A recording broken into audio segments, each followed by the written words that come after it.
Chilli powder అన్ని రకాల వంటలకు పచ్చళ్లకు సరైన chilli powder. No colour, no chemicals. ఇంకొక విషయం ఏమి అంటే యాజ్ అ మదర్ అందరూ దూరం ఉన్నారు, నేను హాస్టల్లో, మా ఫాదర్. నీ కెరియర్ ఒక్కటి నువ్వు చూసుకొని వెళ్ళిపోకుండా you have to be of use to people. నాది ఫస్ట్ 3 అటెంప్ట్స్ ఫిలిమ్స్ అవ్వలేదు అసలు. అది చాలా కానీ ర్యాంక్ వచ్చినప్పుడు మీ నాన్నగారికి చెప్పకుండా ఎగ్జామ్ రాసి అనలేదని. ఎగ్జామ్కి 1 వీక్ ముందు ఫోన్ చేసి గ్రూప్ 1లో సెలెక్ట్ అయినప్పుడు మీ పేరెంట్స్ రియాక్షన్ ఏంటి? అండ్ ఫినాన్షియలీ కూడా కొంచెం ప్రాబ్లం ఉండింది ఇంట్లో. సో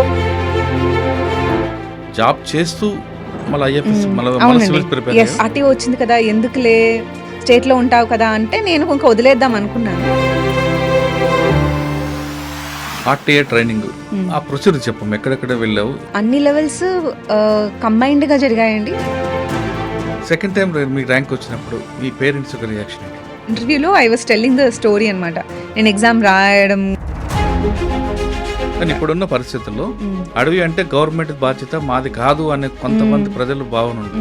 అటువంటి పరిస్థితుల్లో ఈ డిపార్ట్మెంట్కి వచ్చి మీరు ఏ విధంగా చేంజ్ తీసుకురావాలనుకుంటున్నారు? యంగ్ ఏజ్ నుంచే ఎన్విరాన్మెంట్, నేచర్ మీద ఒక మంచి. మీకు బోట్లో ఏమి అడిగారమ్మా? ఫారెస్ట్ గురించి అడిగారా లేదా మీరు చేస్తున్న ఆర్టీఏ జాబ్ గురించి అడిగారా? అప్పుడే పహల్గామ్ అటాక్ జరిగిందండి కాశ్మీర్ది. బోట్లోకి వెళ్ళావు, మీరు ఐ కాంటాక్ట్ ఎవరికి ఇచ్చాము? ఇది యాక్చువల్లీ మీరు చాలా కరెక్ట్గా అడిగారండి. ఇక్కడ మీకు బాడీ లాంగ్వేజ్ ఏం నేర్పిందండి?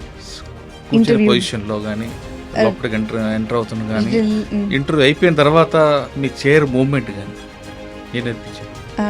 ఫస్ట్ వాళ్ళు కూర్చో అని చెప్పేంత వరకు కూర్చోవద్దు. ఇప్పుడున్న అమ్మాయిలకు మీరు ఇచ్చే సలహా ఏంటి? సివిల్సే లైఫ్ కాదు, అదైతే నేను చాలా డైరెక్ట్గానే చెప్తున్నాను.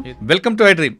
ఈ వారం మన గెస్ట్ ఐఎఫ్ఎస్లో ఆల్ ఇండియాలో 13th ర్యాంక్ సాధించిన అమ్మాయి.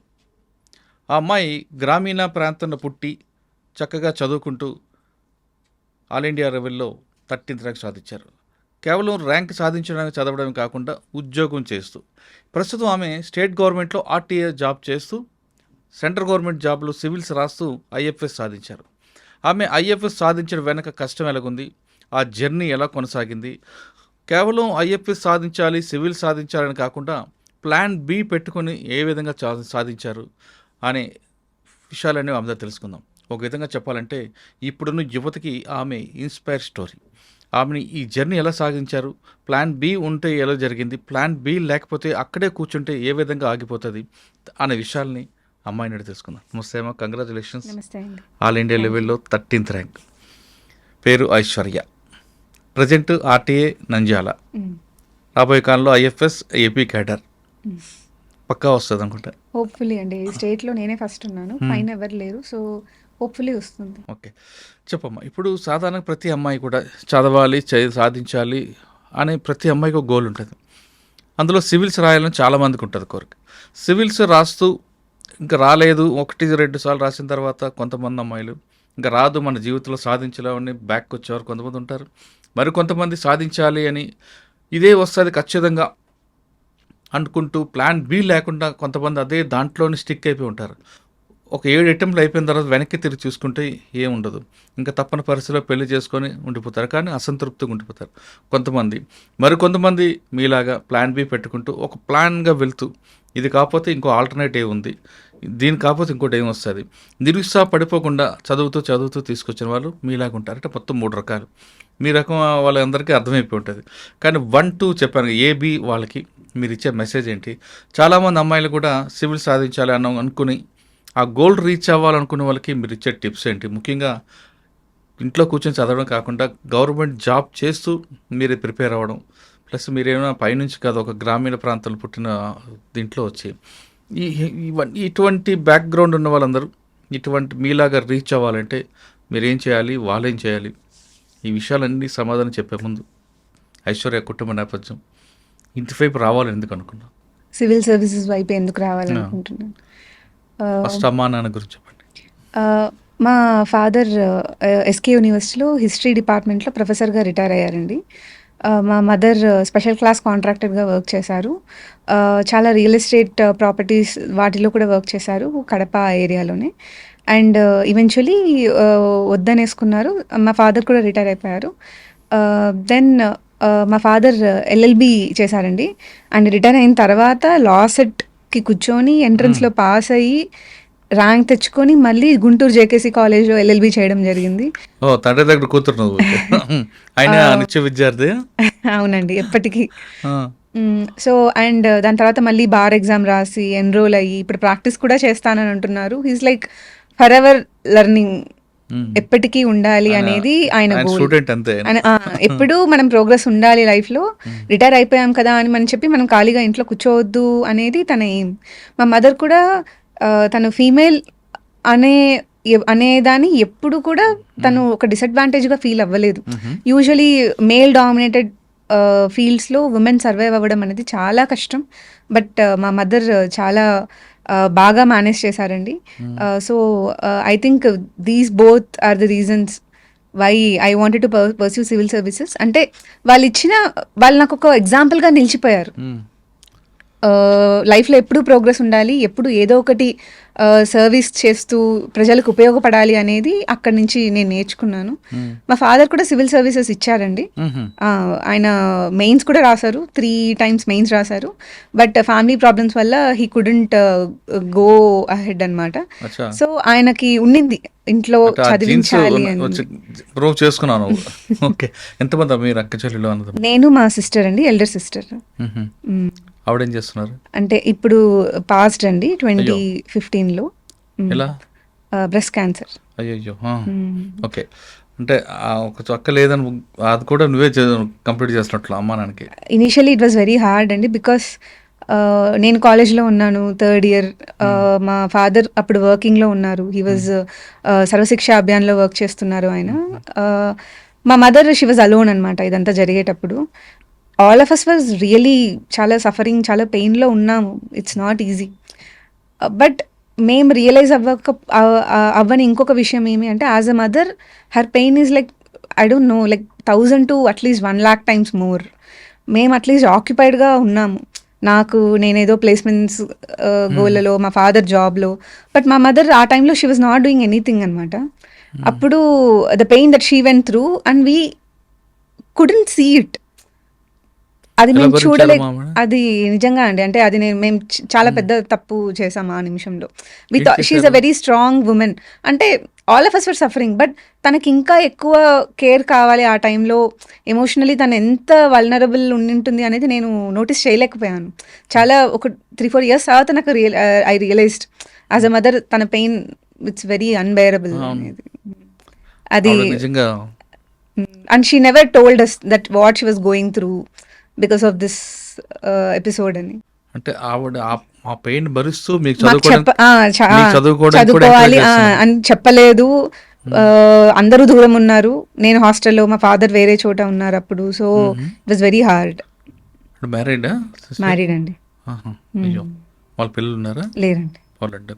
దట్ వాస్ యాక్చువల్లీ మైండ్ లో ఉండడం.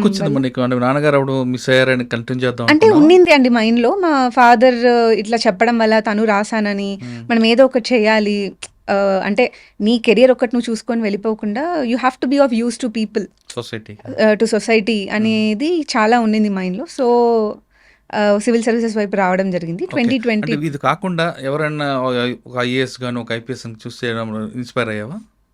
స్పెసిఫిక్గా అంటూ లేరండి. ఆ టైంలో పూనం మాలకొండయ్య గురించి మా ఫాదర్ చెప్పేవారు. షీ వాజ్ వెరీ స్ట్రాంగ్ అని. లక్ష్మీ పార్థసారథి గారి గురించి మా మదర్ ఒకసారి మా మదర్ వాళ్ళ ఇంటికి ఆవిడ వచ్చారు ఒకసారి. So she was also very inspired అనమాట. సో నాకు అది ఉండింది, ఎంకరేజ్ చేశారు.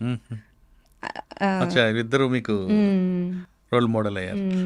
తర్వాత పేటిఎంలో జాబ్ వచ్చిందండి, ప్లేస్మెంట్ అయ్యింది. బట్ సివిల్ సర్వీసెస్ అనేది ముందు నుంచే ఉండింది. సో అది వద్దనేసుకున్నాము. దాని తర్వాత ఇంకా ప్రిపరేషన్ స్టార్ట్ చేశాను బెంగళూరు. 2016 ఎండ్ అండి, అంటే 2017 అనుకోవచ్చు. 2017. ఓకే. ఆప్షన్ ఏం తీసుకున్నప్పుడు? అప్పుడు ఇనిషియలీ జాగ్రఫీ ఉండిందండి. తర్వాత అది స్కోరింగ్ కొంచెం ప్రాబ్లం అవుతుంది అని వినడం వల్ల ఆంధ్రకి షిఫ్ట్ అయ్యాను. ఆంథ్రోపాలజీ. Very good. అండ్ నాది ఫస్ట్ 3 అటెంప్ట్స్ ప్రిలిమ్స్ అవ్వలేదు. అసలు అది చాలా ఏమంటారు ఒక టార్చరస్ స్టేజ్ అనే అనుకోవచ్చు. ఏది? బ్యాక్ టు బ్యాక్ ప్రిలిమ్స్ అవ్వకపోవడం అనేది. అండ్ నాకు మైండ్లో కూడా అది ఏమైందంటే అదేంటి మనం ఐఐటి నుంచి కదా వచ్చింది, how is it possible that we don't clear అనేది మైండ్లో ఎక్కువ ఉండింది అనమాట. సో నా పెయిన్ ఇంకా ఎక్కువ అయింది ఆ ఒక థాట్ వల్ల. సో బ్యాక్ టు బ్యాక్ అవ్వలేదు. But my mother was like ఏం కాదు ఇవ్వు, వీఆర్ విత్ యూ అని చెప్పి తను కూడా బెంగళూరులో నాతోనే ఉండడం జరిగింది. 2019 వరకు బెంగళూరు. 2021 వరకు కూడా బెంగళూరే. ఓకే. కానీ అక్కడే ప్రిలిమ్స్ నా 2020లో కోవిడ్ టైంలో ఫస్ట్ టైం క్లియర్ అయింది. 20లో క్లియర్ అయిన తర్వాత ఐ రియలైజ్ మేబీ ఫారెస్ట్ పెట్టద్దేమో, అంటే ఇన్ని రోజులు ప్రిలిమ్స్ అవ్వలేదు కదా, అటెంప్ట్స్ పోగొట్టుకుంటున్నాను నేను. బికాస్ ఫారెస్ట్కి సివిల్ సర్వీసెస్కి ప్రిలిమ్స్ ఒకటే ఉంటుంది ఎగ్జామ్. ఫారెస్ట్ కట్ ఆఫ్ ఒక 15 మార్క్స్ ఎక్కువ ఉంటుంది. సరే సివిల్స్ అవ్వట్లేదు, ఇంకా ఫారెస్ట్ అటెంప్ట్స్ నేను ఎందుకు పెడుతున్నాను అని చెప్పి ఆపేసాను అనమాట అప్లై చేయడము. కానీ 2021లో మళ్ళీ ప్రిలిమ్స్ రాసినప్పుడు నేను అప్లై చేయకపోయినా ఆ ఇయర్ ఫారెస్ట్ కట్ ఆఫ్ దాటింది నాది. అప్పుడు ఐ రియలైజ్డ్ మేబీ నేను పెట్టచ్చు అని. సో దాని తర్వాత ఇంకా వరుసగా 4 times ఫారెస్ట్ కట్ ఆఫ్ కూడా దాటింది అనమాట. ఎందుకు 4 times రాసారా? అంటే 4 times సివిల్స్ కూడా ఉండిందండి. నేను కట్ ఆఫ్ దాటింది, అప్లై చేసింది ఓన్లీ 3 times, లాస్ట్ 3. సో ఏమంటారు అదే అప్పుడు దాటిన తర్వాత ఐ వాజ్ లైక్, అంటే అంటారు కదా ఒకటి అవ్వట్లేదు అంటే you sit on it, you will clear. డెడికేషన్తో కూర్చుంటే అవుతుంది. సో 2 times నేను 3 times ఫారెస్ట్ ఇంటర్వ్యూకి వెళ్ళాను. లాస్ట్ 2 years వెళ్ళాను. ఫస్ట్ టైం చౌబే సార్ బోర్డులో 210 వచ్చింది. నెక్స్ట్ టైం ప్రీతి సుడాన్ మ్యామ్ బోర్డులో 213 వచ్చింది.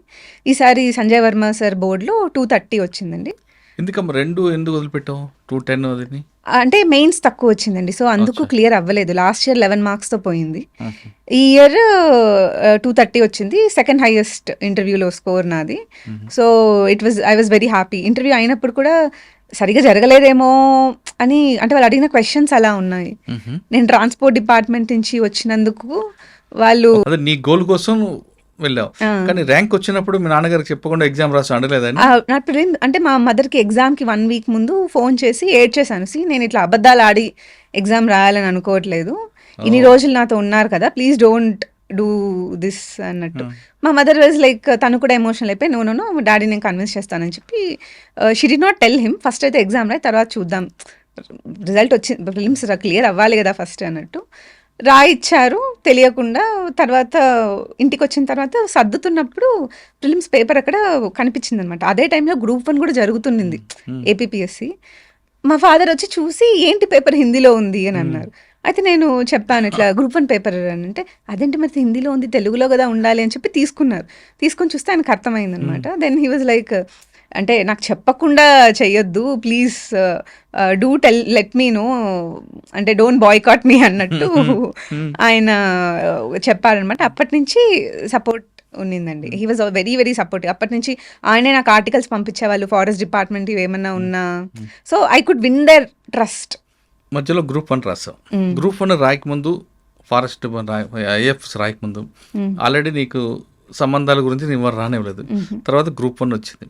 Group 1లో సెలెక్ట్ అయినప్పుడు మీ పేరెంట్స్ రియాక్షన్ ఏంటి? Group 1లో సెలెక్ట్ అయినప్పుడు డెఫినెట్లీ అండి చాలా హ్యాపీగా ఫీల్ అయ్యారు. అప్పటి వరకు వాళ్ళు ఒక స్ట్రగుల్ చూసారు నన్ను, అరే ఏమవుతుందో. తిను చిన్నప్పటి నుంచి స్కూల్ డేస్ నుంచి కూడా షీ వాజ్ వెరీ చాలా మంచిగానే ఉండేది ఎడ్యుకేషన్ అంతా. ఈ టైంలో అన్ఎంప్లాయిడ్గా ఉండడం అనేది వాళ్ళు తట్టుకోలేకపోయారనమాట. అండ్ ఫినాన్షియలీ కూడా కొంచెం ప్రాబ్లం ఉండింది ఇంట్లో. సో అయినా కూడా వాళ్ళు నా దాకా ఏం రానిలేదు. వాళ్ళు వెరీ హ్యాపీ, ఓకే ఫస్ట్ ఒకటైతే వచ్చింది, తర్వాత చేస్తూ చదువుకోవచ్చు అనేది మైండ్లో ఉండింది. Group 1 వచ్చావమ్మా నువ్వు, యూనిఫామ్ వేసుకొని ఫోటో దిగావు, నాన్నకు చూపిస్తేమన్నారు? హీ వాజ్ వెరీ హ్యాపీ అండి. అప్పుడు ఆయన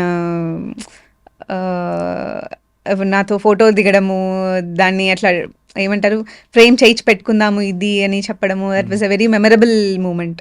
అండ్ మా ఇంట్లో ఖచ్చితంగా ప్రతి మండే యూనిఫామ్ వేసుకోవాలి ఆఫీస్కి అని చెప్పి ఒక రూల్ పెట్టారనమాట. అప్పుడు you should know the importance of what you have. Civil dress లో వెళ్తే తెలియదు అని చెప్పి ప్రతి మండే వేసుకోవాలని చెప్పి పెట్టారు. ఇంకడమ్మ నేను కొంచెం రిలాక్స్ చేశాను దాన్ని. బట్ యా, ఓకే, జాబ్ వచ్చింది. ఇంకా నెక్స్ట్ మీకు పెళ్లి చేయాలనే ప్రయత్నం చేశారా? పెళ్లి వరకు లేదు. ప్రాబబ్లీ నేను సెకండ్ అమ్మాయిని అవ్వడం వల్లేమో. ఇంట్లో పెద్ద కూతురికి ఎప్పుడు ఆ ప్రెషర్ ఉంటుంది చేసేయాలి అని. సెకండ్ అమ్మాయికి ఆ ప్రెషర్ ఉండదు, అంటే తక్కువ. నువ్వు సెటిల్ అయ్యావు కదమ్మా, అయినప్పుడు ఇంకా చేయాలనుకుంటారు కదా. ఉన్నింది, అందుకే నేను ఎగ్జామ్ రాయొద్దు అనే మాట కూడా తీసుకుంది. అందుకే జాబ్ వచ్చిన తర్వాత జాబ్ వచ్చిన తర్వాతనే ఇంకా రాస్తే నువ్వు వెళ్తావంటే అది ఏ స్టేట్ వస్తుందో ఆ స్టేట్కి తగ్గట్టు మళ్ళీ రావాలి కదా. ట్రైనింగ్ తీసుకుంటున్నావు, జాబ్ జాయిన్ అయ్యి ఫస్ట్ పోస్టింగ్ ఎక్కడ వచ్చింది? విజయవాడ అండి. ఓకే, విజయవాడ ఎంతకాలం? ఆర్టీఓగా చేశాను, నాన్ ట్రాన్స్పోర్ట్ సెక్షన్కి 2 years చేశాను. దాని తర్వాత మొన్న లాస్ట్ సెప్టెంబర్లో ట్రాన్స్ఫర్స్ అయ్యాయి. ఇప్పుడు నేను నంద్యాల డిస్ట్రిక్ట్ ట్రాన్స్పోర్ట్ ఆఫీసర్గా చేస్తున్నాను. జాబ్ చేస్తూ మళ్ళీ ఐఎఫ్ఎస్ సివిల్ ప్రిపేర్ అయ్యావు. అంత టైం ఉందా నీకు అక్కడ? మెయిన్స్కి దగ్గరగా ఉన్నప్పుడు కొంచెం లీవ్ పెట్టడం అనేది జరిగింది. డిపార్ట్మెంట్ కూడా సపోర్ట్ చేసింది, చాలా సపోర్ట్ చేసిందండి. ఎస్పెషలీ నేను ఇద్దరికి చాలా చాలా థ్యాంక్స్ చెప్పుకోవాలి. మా ఇంతకుముందు వైజాగ్ డిప్యూటీ ట్రాన్స్పోర్ట్ కమిషనర్గా చేశారు రాజారత్నం సార్. నేను ట్రైనింగ్ అని గ్రూప్ 1 వచ్చిన తర్వాత ట్రైనింగ్ అని వెళ్ళాను 2022లో. మొత్తం లగేజ్ తీసుకొని వెళ్ళామన్నమాట. వెళ్తే ఆయన ఒకటే మాట అన్నారు, నీకు ఫారెస్ట్ అన్నప్పుడు మెయిన్స్ ఉన్నింది ఇంకో 1.5 monthలో. బట్ అందరూ ఆర్టీఓ వచ్చింది కదా ఎందుకులే స్టేట్లో ఉంటావు కదా అంటే నేను ఇంకా వదిలేద్దాం అనుకున్నాను. నేను వెళ్ళినప్పుడు ఆయన అన్నారు, no you should write, that is much very good service, you should write. Transport is also good but you have better career opportunities అక్కడ అని చెప్పి ఆయన నన్ను కన్విన్స్ చేయడం వల్ల నేను అట్లా ఎట్లా అన్నాను. ఈవినింగ్కి అదే లగేజ్ తీసుకొని రిటర్న్ వచ్చేసాను. అప్పుడు మళ్ళీ యాక్చువల్లీ కొంచెం మా ఇంట్లో అయ్యింది, మళ్ళీ ట్రైనింగ్ కూడా వదిలేస్తున్నావు అట్లా అన్నట్టు.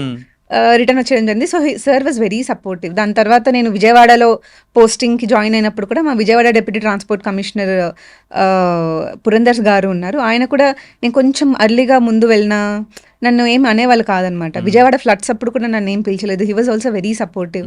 మా ట్రాన్స్పోర్ట్ కమిషనర్ కూడా మనీష్ కుమార్ సిన్హా గారు, he was also very very supportive. Entire department was very supportive అండి. I'm very lucky in that matter. మిగతా డిపార్ట్మెంట్స్ అట్లా లేవంట. ట్రైనింగ్ ఎక్కడ తీసుకున్నారు మీరు? మొత్తం ఆల్ ఆంధ్ర తిప్పారండి. కడప, కర్నూలు, వైజాగ్, గుంటూరు, పూణేలో కూడా ఒక 48 days దాకా చేసాము. సో మొత్తం తిరిగాము. ఇప్పుడు ఆల్ ఇండియా ఎట్లా తిరుగుతారో ఫారెస్ట్ వాళ్ళు టూర్ లాగా ఇక్కడ మేము ఆల్ ఆంధ్ర తిరగడం జరిగింది. ఆర్టీఏ ట్రైనింగ్ ఆ ప్రొసీజర్ చెప్పము, ఎక్కడెక్కడ వెళ్ళావు, ఏం ట్రైనింగ్ తీసుకున్నావు? అంటే ఫస్ట్ కానిస్టేబుల్ గా, ఆర్టీఏగా, ఆర్టీఓగా ఏం తీసుకున్నారు తెలుసుకున్నాం? అన్ని లెవెల్స్ కంబైన్డ్ గా జరిగాయండి, ఇండివిజువల్ గా జరగలేదు. నేను వైజాగ్ వెళ్ళినప్పుడు మేజర్లీ నేను ఐటీ మీద ఫోకస్ చేశాను. ఇప్పుడు ట్రాన్స్పోర్ట్ డిపార్ట్మెంట్ అంతా ఆన్లైన్ అవ్వడం జరుగుతుంది. సో దాని మీద ట్రైన్ అయ్యాను. గుంటూరులో ఎన్ఫోర్స్మెంట్ ఎక్కువ జరిగింది. గుంటూరు, కడప, కర్నూలు కూడా ఎన్ఫోర్స్మెంట్ అంటే వెహికల్ స్టాప్ చేసి వాళ్ళ దగ్గర వెహికల్ డాక్యుమెంట్స్ కరెక్ట్గా ఉన్నాయా లేదా, అవి ఆన్లైన్లో రిఫ్లెక్ట్ అవుతున్నాయా లేదా, ట్యాక్స్ కట్టారా, ఫిట్నెస్ ఉందా లేదా వెహికల్కి, వాటి మీద స్టడీ చేయడం జరిగింది.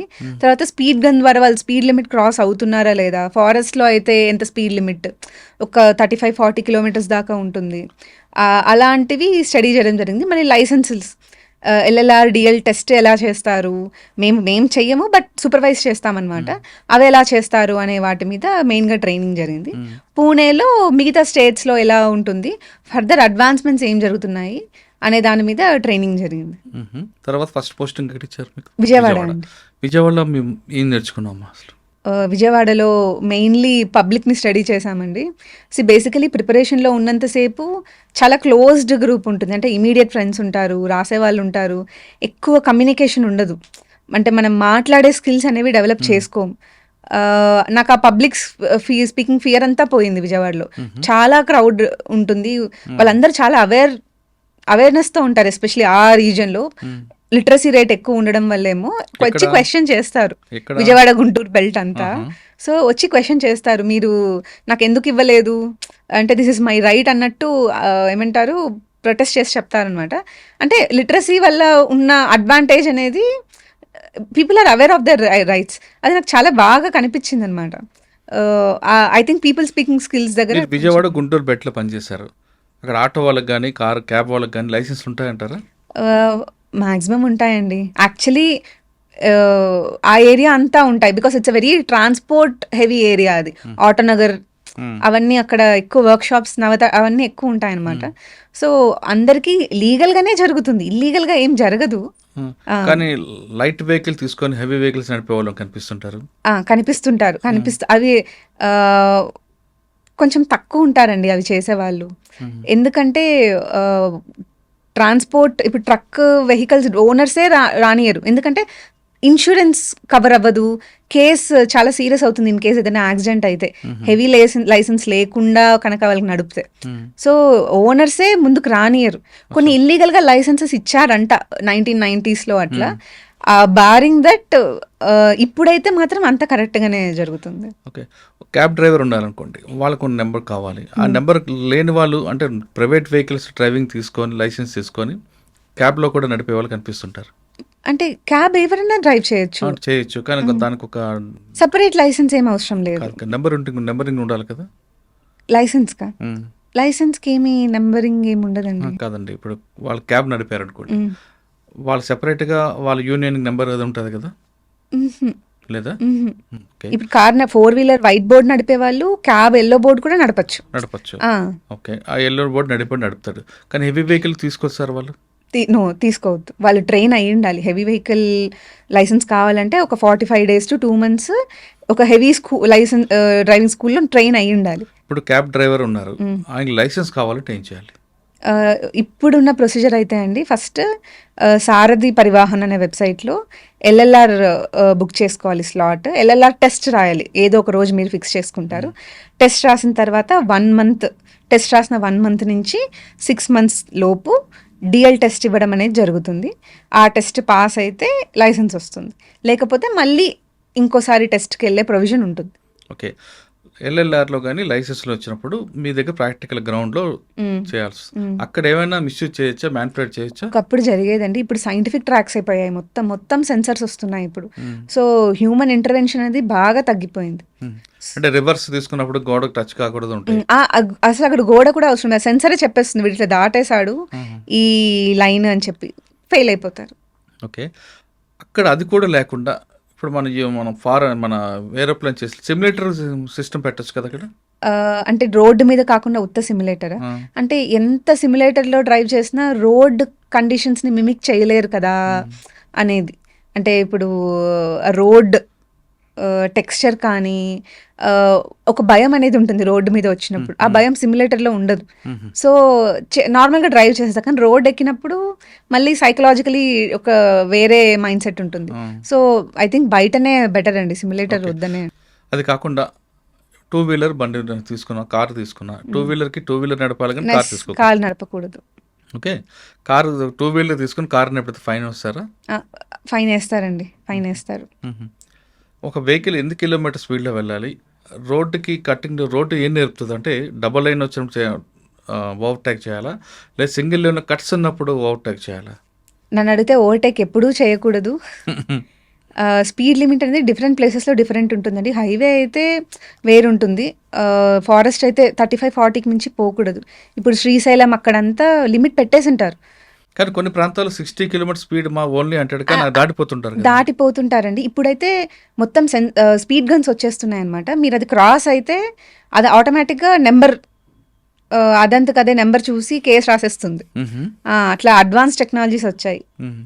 కొంచెం ఫండింగ్ ఎక్కువ మంచిగా వస్తే అన్ని హైవేస్ మీద ఇంప్లిమెంట్ చేయొచ్చు. ఓకే, ఆర్టీఓలో ఉన్న నిబంధనలు చెప్పండి ఒకసారి. నిబంధనలే, రూల్స్ అండ్ రెగ్యులేషన్స్ ఏం చెప్తాయి? రోడ్డు మీదకి వచ్చినప్పుడు ఒక క్యాబ్ డ్రైవరు ఎన్ని కిలోమీటర్లు ఎన్ని గంటలు జర్నీ చేస్తే బ్రేక్ చేయాలి? ఇప్పుడు లాంగ్ డ్రైవింగ్ చేస్తాం అనుకోండి, మీరు రెస్ట్ ఎట్లా తీసుకోవాలని అంటున్నారా? ఇంత అనేం లేదండి, ఆ మనిషిని బట్టి. బట్ ఒక హెవీ మీల్ తీసుకొని అయితే డ్రైవ్ చేయదు, ఎస్పెషలీ నాన్ వెజ్ లాంటివి. మీరు ఒకవేళ అవి డ్రైవ్ చేసినా 1 hour ఆగి పడుకుంటే పడుకోండి, లేకపోతే నడిస్తే నడుస్తారా, ఇట్లా ఒక ప్రాపర్ రూల్స్ అండ్ రెగ్యులేషన్స్ అని ఏం లేవు. But regular road safety awareness ప్రోగ్రామ్స్లో మేము చెప్తుంటాము, ఇప్పుడు కంటిన్యూస్గా పెడల్ చేసే వాళ్ళకి నీ ఇష్యూ వచ్చేస్తుంది, అంతసేపు కార్లో కూర్చున్న వాళ్ళకి మజిల్ లాస్ అనేది ఎక్కువ ఉంటుందన్నమాట. ఎక్కువ డ్రైవ్ చేసే వాళ్ళకి అది తెలుస్తుంది, స్పాండిలైటిస్ అవన్నీ వస్తాయి. సో వాటి మీద అవేర్నెస్ ప్రోగ్రామ్స్ కండక్ట్ చేస్తాము, మెడికల్ క్యాంప్స్ కండక్ట్ చేస్తాము. But it depends on the physical fitness of the individual.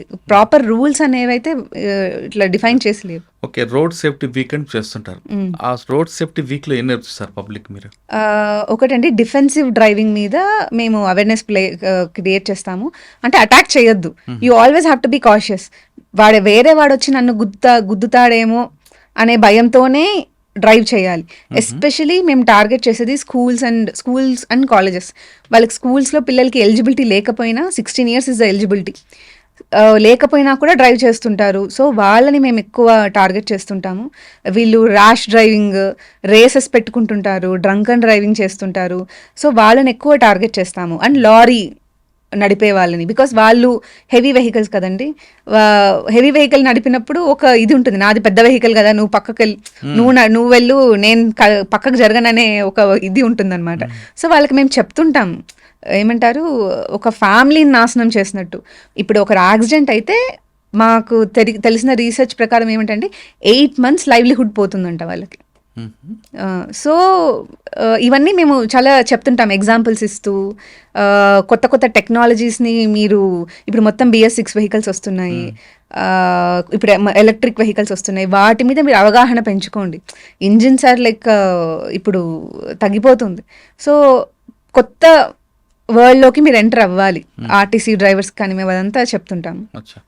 మీకు నంద్యాల అంటే తిరుపతి హైవే, అక్కడ కొన్ని ప్రాంతాలు ఎక్కువ యాక్సిడెంట్స్ అవ్వడానికి రీజన్ ఏంటండి?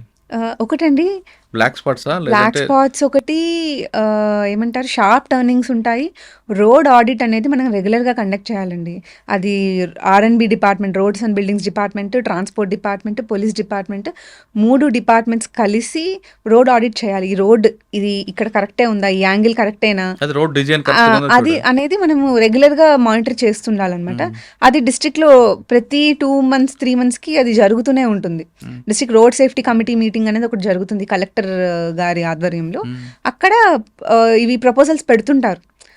ఎక్కువ నంద్యాల మీ బెల్ట్ లో యాక్సిడెంట్ జోన్ ఎక్కడ ఉందంటారు? చాగల్మర్రి దగ్గర అని అంటారండి, కొంచెం ఆలగడ్డ అక్కడ. ఎందుకు? అక్కడ అదేనండి, road ఇష్యూసే mainly, design problem.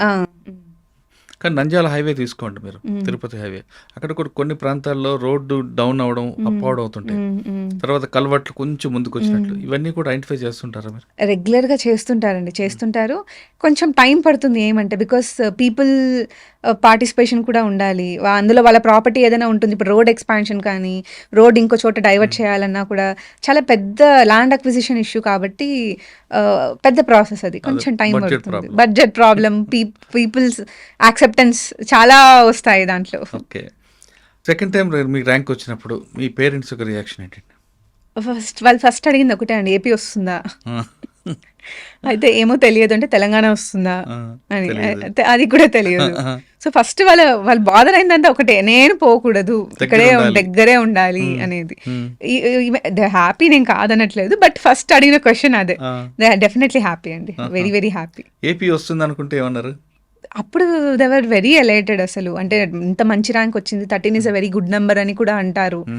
So and వాళ్ళకి నాకు ఒక 3-4 days ఊపిరి ఆగలేదనమాట. ఫోన్స్ వస్తూనే ఉన్నాయి వాళ్ళకు కూడా, ఎప్పుడు ఫోన్ చేయని వాళ్ళందరూ ఫోన్ చేసి. అండ్ మా ఫాదర్ని, అంటే నేను ఒక ఇంటర్వ్యూలో I was telling the story అనమాట, నేను ఎగ్జామ్ రాయడం గురించి ఎట్లా ప్రాబ్లం అయింది ఇంట్లో అని. అప్పుడు మా ఫాదర్కి ఇట్లా ఇనిషియలీ కోఆపరేట్ చేయలేదనే దాని గురించి చెప్పినప్పుడు అందరు క్వశ్చన్ చేశారంట, ఏమని, మా ఇంట్లో చదవట్లేదు పిల్లల్ని చదవమంటే, మీ ఇంట్లో చదువుతుంటే ఏం తప్ప మీరు ఇట్లా చదవండి అని అన్నాడు. So my father was like, విలని చేస్తున్నావు కదా నన్ను నువ్వు అని అంటున్నారు. వెరీ హ్యాపీ అండి. ఇప్పుడు నాన్నగారు జాబ్ IFS వచ్చింది, అమ్మా నాన్న అనలేదు మ్యారేజ్ చేద్దామని? ఇప్పుడు అంటున్నారండి, మళ్ళీ కొంచెం క్యాడర్ ఇంకా కొంచెం సర్టెనిటీ వచ్చిన తర్వాత I will definitely look into it. వాళ్ళిద్దరు కోరిక తీరుస్తాం. రైట్, ఇక మనం ఫారెస్ట్ సర్వీస్కి వస్తాం. ఇండియన్ ఫారెస్ట్ సర్వీస్ అడవుల మీద అసలు పూర్తిగా అవగాహన ఉందా?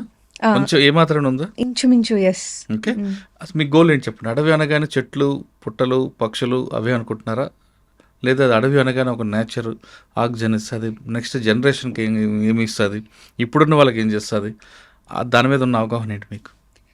ఒకటండి, ఫారెస్ట్ ఒక 10 years బ్యాక్ వరకు కూడా it's a very neglected subject అనమాట. ఆ ఫారెస్ట్ ఉంది మన కోసమే, మనిషి డిపెండెన్స్ కోసమే అనే కాన్సెప్ట్ ఉన్నింది అప్పుడు. సో ఎంత అంటే అంత ఎక్స్ప్లాయిటేషన్ చేయడం జరిగింది. ఇప్పుడు ఎలా ఉందంటే forest is an independent of everything. అంటే అది మన కోసం, హ్యూమన్స్ కోసం ఉంది అనే కాన్సెప్ట్ నుంచి పక్కకు వచ్చేసారు. Life is a life in it self. అంటే ప్రతి అనిమల్ ఇంపార్టెంటే, ప్రతి చెట్టు ఇంపార్టెంటే, ప్రతి దానికి ఒక ఆ ఎకో సిస్టంలో దాని ఒక రోల్ ఉంది. And people are also part of forest అనేది చాలా అప్కమింగ్ సబ్జెక్ట్ అనమాట. కానీ ఇప్పుడున్న పరిస్థితుల్లో అడవి అంటే గవర్నమెంట్ బాధ్యత, మాది కాదు అనే కొంతమంది ప్రజలు భావన ఉంది. అటువంటి పరిస్థితుల్లో ఈ డిపార్ట్మెంట్లకు వచ్చి మీరు ఏ విధంగా చేంజ్ తీసుకురావాలనుకుంటున్నారు? ఒకటండి, అది చాలా యంగ్ ఏజ్ నుంచే ఎన్విరాన్మెంట్, నేచర్ మీద ఒక మంచి అవగాహన అనేది పిల్లల్లో కలగాలి. అంటే జస్ట్ వన మహోత్సవం వచ్చినప్పుడు లేకపోతే ఏమంటారు వచ్చినప్పుడు చెట్ల గురించి పట్టించుకోవడం కాకుండా through out the year forest is our responsibility అనేది పిల్లల్లో కలిగించాలి. అంటే ఇప్పుడు టిష్యూ పేపర్ వాడడం వల్ల నేను చదివింది ఇట్ సిమ్స్ ఒక 100 to 140 ట్రీస్ ఎఫెక్ట్ అవుతాయంట ఒక టిష్యూ పేపర్ మ్యానుఫ్యాక్చరింగ్లో. కొట్టేయడం కానీ, దాంట్లో బ్లీచింగ్ కానీ. సో ఒక టిష్యూ పేపర్ వల్ల ఎన్విరాన్మెంట్కి ఎంత ఎఫెక్ట్ అవుతుంది అనేది అలాంటి చిన్న చిన్న కాన్సెప్ట్స్ పిల్లలకి చెప్పాలి. అండర్ గ్రౌండ్ వాటర్ డిప్లీషన్ కానీ, ప్లాస్టిక్ వాడడం కానీ. నిజంగా వాళ్ళు మారితే నెక్స్ట్ జనరేషన్ మారినట్టేనండి. ఐ థింక్ ఫోకస్ అక్కడ మారాలి. బిసైడ్స్ దట్ పొలిటికల్ ఎడ్యుకేషన్ ఉండాలండి. ఇప్పుడు శ్రీశైలంలో సింగిల్ యూజ్ ప్లాస్టిక్ బ్యాన్ అనేది ఉంది. శివరాత్రి అప్పుడు వాళ్ళు బ్యాన్ రిలాక్స్ చేయడం జరిగింది 10 daysకి. ఎందుకంటే కర్ణాటక నుంచి వస్తారు, అందరూ వస్తారు, ప్లాస్టిక్ లేకుంటే వాటర్ బాటిల్స్ అవి ఎట్లా అని. అది కరెక్టే. బట్ ఆ 10 days టైంలో స్పాన్లో వచ్చే ప్లాస్టిక్ పొల్యూషన్ చాలా టూ మచ్ ఉంటుంది. It cannot be recycled. First of all it cannot be collected అనమాట. ఇంటీరియర్ ప్లేసెస్ ఉంటాయి. ఇప్పుడు ఇష్టకామేశ్వరి టెంపుల్ ఉంది శ్రీశైలంలో. అక్కడ పసుపు, కుంకుమ అవన్నీ ప్లాస్టిక్ ప్యాకెట్స్లోనే వస్తాయి. అంత లోపలికి వెళ్ళి ఆ ప్లాస్టిక్ నంతా వేయడం అనేది చాలా కష్టమైన పని. ఓకే, సో ఏమంటారు, ఫారెస్ట్ డిపార్ట్మెంట్ని ఒక ఎనిమిలా చూస్తారనమాట యూజువలీ ఏ గవర్నమెంట్ అయినా. అట్లా కాకుండా కోఆర్డినేషన్ బిట్వీన్ ద సర్వీసెస్, అందరూ ఫారెస్ట్ని ప్రయారిటీగా పెట్టుకొని దాని చుట్టూ ఒక స్కీమ్ నల్లాలి. దాని చుట్టూ శివరాత్రి ఫెస్టివల్ని ఎలా అరేంజ్ చేయాలి అనే కాన్సెప్ట్తో ముందుకు వస్తే బాగుంటుంది అని. అట్లా అలాంటి ఎన్విరాన్మెంటల్ ఎడ్యుకేషన్ ఇంపార్టెంట్ అని. మొన్న మీరు చెప్పినట్టు తెలంగాణ ఫారెస్ట్లో కూడా కొంతమంది అడవి బాటను నడుస్తారు శివరాత్రికి. అక్కడ వాటర్ బాటిల్కి ప్లాస్టిక్ బాటిల్ నాట్ అలౌడ్ అని అక్కడ డిఎఫ్ఓ చాలా స్ట్రిక్ట్గా చెప్పారు. కానీ సొల్యూషన్ ఏంటి? వాళ్ళు వాటర్ కావాలి. అందుకు ఆయన ఏం చేశారంటే వాటర్ పాయింట్స్ పెట్టాడు. పాయింట్స్ అక్కడ వాటర్ ఉంటుంది, పెట్టారు అంతే. కానీ ప్లాస్టిక్ నాట్ అలౌడ్. అలా మీరేమైనా కొత్త ఆలోచన ఇవ్వగలరు? అలాంటివి పెట్టారండి, ఆల్టర్నేట్ డ్రింకింగ్ వాటర్ సోర్సెస్ పెట్టారు. బట్ ఎంత పెట్టినా కూడా అంత రష్ వచ్చే జనాలకి సరిపోదు అనే కాన్సెప్ట్ ఉన్నింది. సో ఐ థింక్ ఒక ఈ నెక్స్ట్ ఇయర్ వస్తుందంటే ఈ ఇయర్ నుంచే ప్రిపరేషన్ జరగాలి. నెక్స్ట్ ఇయర్ ఫెస్టివల్కి మనం ఏం చేయొచ్చు, లాస్ట్ ఇయర్ ఏం తప్పులు జరిగాయి, ఇప్పుడు ఏం చేయొచ్చు అనేది. కానీ పబ్లిక్లో ఫారెస్ట్ అంటే ఎంకరేజ్మెంట్కి ప్రయారిటీ ఇస్తారు తప్ప దాన్ని కాపాడుకుందాం ఆలోచన లేకపోతుంది. అటువంటి వాళ్ళకి మీరు ఏ విధంగా మైండ్ వాష్ చేస్తారు? ఐ థింక్ నేనైతే అకాడమికల్లీ వెళ్తానండి. మీరు ఇంత ఫారెస్ట్ ఎంకరేజ్ చేస్తే ఎంత డ్యామేజ్ చేస్తున్నారు అంటే ఆ ఫారెస్ట్ ఎంక్రోచ్మెంట్ వల్ల ఎంత వాటర్ రీఛార్జ్ అనేది తగ్గిపోతుంది. ఇప్పుడు వర్షం పడితే ఫారెస్ట్ ఉంటేనే కదా భూమిలోకి వెళ్ళేది. సో మీరు ఈ ప్యాచ్ క్లియర్ చేశారు అంటే ఎన్ని నీళ్ళు ఆగిపోయాయి, ఇన్ఫిల్ట్రేషన్, ఎంత డ్రింకింగ్ వాటర్ ఎఫెక్ట్ అవుతుంది, ఎంతమంది ఎఫెక్ట్ అవుతారు. మనం ప్రతిదీ ఇట్లా ఫిగర్స్లో ఇవ్వగలిగితే ఐ థింక్ మనలో చేంజ్ వస్తుందనే అనుకుంటాను. అంటే ఎంక్రోచ్మెంట్ చేయొద్దు, సరే, ఎందుకు చేయొద్దు, దానివల్ల వచ్చే నెగిటివ్ కాన్సిక్వెన్సెస్ అనేది ఒక మ్యాథ్స్, ఒక ఫిగర్స్ కాన్సెప్ట్లో ఇస్తే బాగా ఎక్కుతుందనే అనుకుంటాను నేను. ఓకే, ఇంకా ఫారెస్ట్ అనగానే చెట్లే కాకుండా వైల్డ్ యానిమల్, వాటి మీద మీ ఫోకస్ ఏంటండి? ప్రస్తుతానికి మన ఏపీలో మేజర్ వైల్డ్ యానిమల్ టైగరేనండి. అది నాగార్జున శ్రీశైలం టైగర్ రిజర్వ్ దగ్గరే ఉంది, మిగతా చోట్ల కొంచెం తక్కువే ఉంది. So I think tiger should be. And besides that మనం ట్రీస్ని కూడా చూడాలండి. అంటే ఫారెస్ట్ అంటే వైల్డ్ యానిమల్ ఒక్కటే కాదు, గ్రాస్ ల్యాండ్స్ని కూడా మనం ఫారెస్ట్ లాగా ప్రొటెక్ట్ చేసుకోవాలి. అంటే మనకి ఫారెస్ట్ అనగానే కేరళ మలయాళం మూవీస్లో వచ్చే మొత్తం ఆ గ్రీనే కనిపిస్తుంది, కానీ ఎడారి కూడా ఒక లాంటి ఫారెస్ట్ కేటగిరీ కిందకి వస్తుంది అనేది కూడా మనము మైండ్లో పెట్టుకోవాలన్నమాట. అప్పుడు ప్రతిదాన్ని కాపాడగలం. ఇంకా బర్డ్స్ మీద మీ ఒపీనియన్ అండి? బర్డ్స్ మీద మా ఒపీనియన్, నాకు పెద్ద అవగాహన బర్డ్స్ ఇష్టమా వైల్డ్ యానిమల్ ఇష్టమా? ఐ థింక్ వైల్డ్ అనిమల్ అండి. బర్డ్స్ ఎగిరిపోతాయి కాబట్టి అనిమల్ పాపం పోదు కొంచెం. So I think animal. Wild యానిమల్లో ఏది బాగా ఇష్టం మీకు? ఎలిఫెంట్. ఎలిఫెంట్ ఎందుకో? అదేమన్నదనా? లేదండి, బికాస్ ఇట్ ఈస్ ఆల్సో, అది కూడా చాలా సోషల్లీ ఇంటెలిజెంట్. నేను ఒక టూ ఇంటెలిజెంట్, ఎస్. దానికి అది నడిచిన దాని పాత్ దానికి బాగా తెలుసు. ఎన్నో ఏళ్ల క్రితం నడిచిన పాత్ని కూడా అప్పుడు వచ్చాను కదా అని చెప్పి గుర్తు పెట్టుకుంటుందంట. తన ఫ్యామిలీలో ఎవరైనా చనిపోతే ఫ్యూనరల్ కండక్ట్ చేస్తుంది, అది బూడ్చి దాని మీద పూలు పెడుతుంది. సో అది కూడా మనిషిలానే ఎమోషన్స్ ఉన్నదే. మనము దాన్ని టార్గెట్ చేసి ఏమంటారు క్రాకర్స్ పేల్చి, అక్కడ కొన్ని చోట్ల జరిగింది, ఫుడ్లో క్రాకర్స్ పెట్టి పేల్చి చంపేశారు, అది బికాస్ అది ఫామ్ ల్యాండ్స్ మీదకి వచ్చింది అని. సో అట్లా కాకుండా అది మన ల్యాండ్స్ మీదకి వచ్చింది అంటే అది మనం దాన్ని హ్యాబిటాట్ని ఎంక్రోచ్ చేసామనేది మనం గుర్తు పెట్టుకోవాలి, లేకపోతే అది ఎందుకు వస్తుంది. So I think elephants are my favourite animal. Elephant మీద ఎక్కువ మీరు రీసెర్చ్ చేస్తారా? నేను ఒక డాక్యుమెంటరీ కూడా చూసానండి, వేర్ అంటే దాని ఇల్లీగల్ ఐవరీ ట్రేడ్ జరుగుతుంది. హౌ ఏమంటారు, చైనా ఆఫ్రికా నుంచి తీసుకెళ్లే ఐవరీని చైనాలో షో పీస్గా అమ్ముతారు, ఆర్ట్ పీసెస్గా. సో చైనాలో అది లీగల్ అవ్వడం వల్ల ఆఫ్రికాలో ఎలిఫెంట్స్కి చాలా ప్రాబ్లం అయింది. ఇండియాలో ఎలిఫెంట్స్కి టస్క్ ఎక్కువ ఉండదు. సో ఆఫ్రికన్ ఎలిఫెంట్స్ చాలా ఎక్స్టింక్షన్ స్టేజ్లోకి వెళ్ళాయి. వాటి మీద సిరీస్ అట్లా చూడడం అట్లా చేశాం. ఓకే, మీకు బోట్లో ఏమి అడిగారమ్మా? ఫారెస్ట్ గురించి అడిగారా, లేదా మీరు చేస్తున్న ఆర్టీఐ జాబ్ గురించి అడిగారా? ఫస్ట్ క్వశ్చన్ ఒకటేనండి, which is the most corrupt department, is it transport are police అని అడిగారు. మీరేం చెప్పారు? నేను బోత్ అని చెప్పాను. ఎందుకండి సింగిల్ అవుట్ ఎందుకు చేయాలి ట్రాన్స్పోర్ట్ ఒకటినే? మీరు కరప్షన్ డిపార్ట్మెంట్లో ట్యాగ్ తీసుకుంటే ఆర్టీ అనేది 6th or 7th ఉంటుంది, పోలీస్ అని 10th ఉంటుంది. First revenue, sub registrar. Actually different చెప్తాయండి. ఒక స్టాటిస్టిక్స్లో అయితే టాప్ 10లో ట్రాన్స్పోర్టే లేదు. టాప్ 10లో లేదు, తర్వాత ఉంటుంది. అంటే మీరు అన్నది పోలీస్ అండ్ ఆర్టీఏ ఎక్కువ కరప్షన్ ఎందుకు అంటారంటే ఈ రెండు విజిబుల్ కరప్షన్. కరెక్ట్ అండి. మిగతా డిపార్ట్మెంట్ అన్ని కూడా అండర్ గ్రౌండ్ బయటికి రావు. ప్లస్ రెండు వైపులో కూడా అక్కడ విక్టిమ్ ఉండడు, ఇక్కడ ఒక విక్టిమ్ ఉంటాడు, ఒకడు బెనిఫిషియర్ ఉంటారు. కాబట్టి ఆర్టీఏ అండ్ పోలీస్ విజిబుల్ దీంట్లో ఎక్కువగా కనిపిస్తుంటాయి. మీరు అది చెప్పకుండా రెండు అని చెప్పారా? నేను రెండు అని చెప్పాను. ఏమన్నారు వాళ్ళు? నవ్వారు. అండ్ తర్వాత డాఫ్ మీదకి వెళ్ళారు. డాఫ్ రెజ్యూమే ఉంటుంది కదా, దాని మీద అడిగారు. నేను వైల్డ్ లైఫ్ డాక్యుమెంటరీస్ అని రాశాను, అందులో వయలిన్ కూడా ప్లే చేస్తాను, అంటే బేసిక్గా ప్లే చేస్తాను, అది రాశాను. ఆయన రెండు లింక్ చేసి వైల్డ్ లైఫ్ డాక్యుమెంటరీస్లో ఏ ఇన్స్ట్రుమెంట్స్ ప్లే చేస్తారు చెప్పు అని అడిగారు. It was a very unexpected question అనమాట. అలా అడిగారు. దెన్ అంటే నోటబుల్ క్వశ్చన్స్ కొన్ని ఉన్నాయండి. నేను ఫ్లూట్ వాయిస్తారు, రీజన్ బట్టి కూడా ఉంటుంది. ఆఫ్రికాలో అయితే బీట్స్ వేరేలా ఉంటాయి, డ్రమ్స్ ఎక్కువ వాయిస్తారు, అట్లా రీజన్ బట్టి ఉంటుంది. వెనకాల బ్యాక్గ్రౌండ్ బట్టి కూడా, ఇప్పుడు అటాక్ అయ్యేటప్పుడు ఒకలా ఉంటుంది. అలా నెక్స్ట్ అప్పుడే పహల్గామ్ అటాక్ జరిగిందండి, కాశ్మీర్ది. సో నన్ను అడిగారు ఈ టైంలో, ఇప్పుడు శ్రీనగర్లో will you conduct an IPL match if you are the authority there అంటే నేను చెప్పాను, సార్ అంటే do you think it is good or bad అని అన్నారు. నేను చెప్పాను, sir it is both good and bad.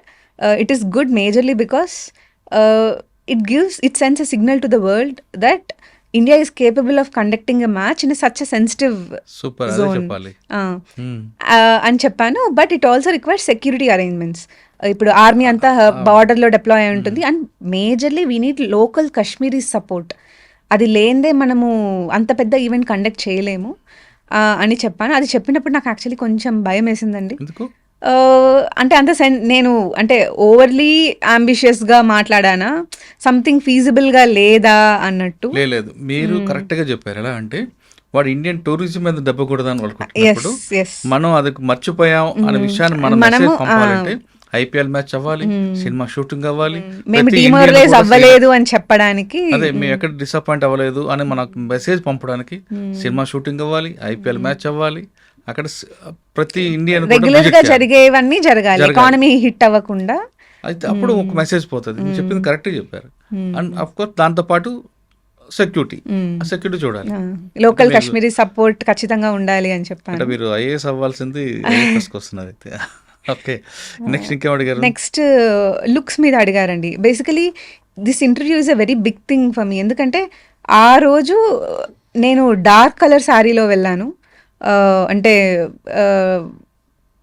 ఇప్పుడు మ్యాంగో బైట్ ఉంటుంది కదా, కొంచెం ఆ కాంబినేషన్ అనమాట. సో అందరూ లైట్ కలర్స్లో వస్తారు ఉమెన్ అంతా, బట్ నేను డార్క్ కలర్లో వెళ్ళాను. ఆయన ఈ చాయిస్ ఆఫ్ శారీ గురించి అడిగారు, ఎందుకు ఇది చూస్ చేసుకున్నావు అని. మా మదర్ చాయిస్ అండి అంటే అప్పుడు వాళ్ళు అన్నారు, అసలు కలర్ ఎందుకు మ్యాటర్ అవ్వాలి, లుక్స్ ఎందుకు మ్యాటర్ అవ్వాలి ఒక ఇంటర్వ్యూకి. నీకే కనుక ఒక అబ్బాయి, ఇప్పుడు నార్త్లో అంతా ఎక్కువ ఫెయిర్ స్కిన్ వాళ్ళకి వెళ్తారు కదా అబ్బాయిలు, do you thinks looks should matter అన్నట్టు అట్లా క్వశ్చన్ వెళ్ళింది అనమాట. నేను చెప్పాను కలర్ మ్యాటర్ అవుతుంది, బికాస్ ఇంటర్వ్యూలో కొన్ని కలర్స్ మోర్ యాప్ట్ ఉంటాయి. Like blue gives a very coming effect, blue colour అనేది. సో బ్లూ ఎక్కువ వేసుకుంటారు. అండ్ లుక్స్ గురించి అడిగినప్పుడు నేను చెప్పాను, అంటే సోషల్ మీడియా వల్ల ఎక్కువ ఈ కాన్షియస్నెస్ అనేది వచ్చింది, కలర్ లుక్స్ అనేది, ఇంతకుముందు అది లేదు. And if a guy comes to an alliance, నాకు ఇట్లా మ్యారేజ్ ప్రాస్పెక్ట్స్లో ఎవరన్నా ఇంత ఫేర్ అమ్మాయి కావాలి అని అడిగినప్పుడు నేను, అంటే నువ్వేం చెప్తావు అని అడిగారు, ఆ క్వశ్చన్ అడిగి నేను చెప్పాను కొన్నిసార్లు లుక్స్ మ్యాటర్ అవుతాయి. నేను అవుట్ రైట్గా అవ్వదు అని అయితే చెప్పను, మ్యాటర్ అవుతాయి. కానీ I also want the person to know the personality inside me. అంటే బయట ఎక్స్టర్నల్గా బాగుంది ఓకే అని చెప్పడం అట్లా కాదు కదా అని, అట్లా కాన్వర్జేషన్ వెళ్ళిందనమాట. I think they seemed happy with that. Next major ఒక క్వశ్చన్ ఎక్కడ అయిందంటే అండి, మిర్రర్ రైటింగ్ నా హాబీ. మిర్రర్ రైటింగ్ అంటే ఇప్పుడు అంబులెన్స్ మీద రివర్స్లో ఉంటుంది కదా, నేను అట్లా రాయగలను, ఐ కెన్ రైట్ అనమాట. పేజ్ తిప్పి చూస్తే నార్మల్గా కనిపిస్తుంది, లేకపోతే ఫోటో సెల్ఫీ తీస్తే కనిపిస్తుంది. వాళ్ళు మిర్రర్ రైటింగ్ ఏంటి అంటే చెప్పాను, ఇట్లా ఇది హాబీ అంటే అల్జైమర్స్కి హెల్ప్ చేస్తుంది అని వాళ్ళే మాట్లాడుకున్నారు బోర్డులో వాళ్ళే. నేను అక్కడ పేపర్ పెన్ ఉంది, ఇప్పుడు పేపర్ పెన్ ఉంది అంటే నేనేదో చూపించచ్చు కదా, అంటే దే ఆర్ ఆల్సో ఎక్స్పెక్టింగ్ నీకు ఛాన్స్ ఇస్తే నువ్వేమైనా రాసి చూపిస్తావా అన్నట్టు. నేను ఇనిషియేటివ్గా తీసుకొని, sir if you permit me I would like to show it అని అన్నాను. అయితే ఆయన వాళ్ళందరూ సడన్గా సర్ప్రైజ్ అయ్యారనమాట, అదేంటి ఇట్లా అడుగుతుంది అంటే usually people don't take that step. A question అడుగుతారు, వీళ్ళు ఆన్సర్ చెప్తారు పోతారు అన్నట్టు ఉంటుంది. సో తినేంటి ఇట్లా అడుగుతుంది అని చెప్పి వాళ్ళు ఓకే అన్నారు. నేను రాయబోతుంటే అప్పుడు చైర్మన్ అన్నారు, see she's waiting for this moment అన్నాడు. అంటే ఈ అమ్మాయి దీనికోసమే వెయిట్ చేస్తుంది. అసలు ఆ క్వశ్చన్ అది అన్నప్పుడు నాకు అసలు నవ్వాలా ఏం చేయాలి అన్నట్టు ఉన్నింది. నేను రాశాను, వాళ్ళు చూసారు, ఓకే ఒక సెంటెన్స్ ఇచ్చి రాయమన్నారు. అంటే I attended the interview at UPSC on this date అన్నట్టు రివర్స్ లో రాశాను. So I think they were impressed with that. And red Sanders మీద అడిగారు దాని తర్వాత. ఇప్పుడు అదే మన మూవీ పుష్ప మూవీ ఇది, ఇప్పుడు నువ్వు రెడ్ శాండర్స్ స్మగ్లింగ్ ఎట్లా తగ్గిస్తావు అని అడిగారు. ఇప్పుడు చాలా మెకానిజమ్స్ ఉన్నాయి, బట్ నేనే కనుక if I become a DFO of that area, ఇప్పుడు ఒక కాన్సెప్ట్ వచ్చిందండి, ప్రతి చెట్టుకి ఒక చిన్న సెన్సర్ పెట్టేస్తారంట. సో ఒక చెట్టు కొట్టేసినప్పుడు ఆ సెన్సర్ వైబ్రేట్ అవుతుందంట. అది సిగ్నల్ టవర్కి వెళ్ళిపోతుంది, అక్కడ నుంచి హెడ్ క్వార్టర్స్కి వెళ్ళిపోతుంది. అప్పుడు మొత్తం బెటాలియన్ అంతా దిగి ఏమంటారు స్మగ్లింగ్ ఆపడం అనేది ఒక మంచి ఐడియా.